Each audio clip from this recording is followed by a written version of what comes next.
Building with Papa. Okay, someone installed this floor. My client sent me in. I put tape on before I decided to do a video, but it was butt right up against the tile. And someone tried to put a transition strip right on top. It evidently failed. You can't do it that way.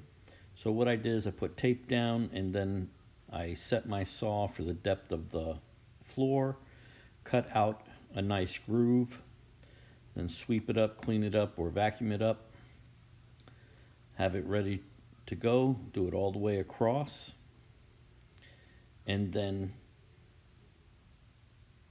we put glue inside the groove. I don't put it on the transition strip. I like laying it inside the groove. I keep my transition strip pretty tight.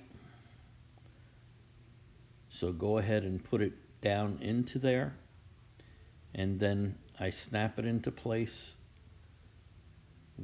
using my hand or my foot, and I press it down into there, into the groove, attached to with the glue, and it made a good transition strip.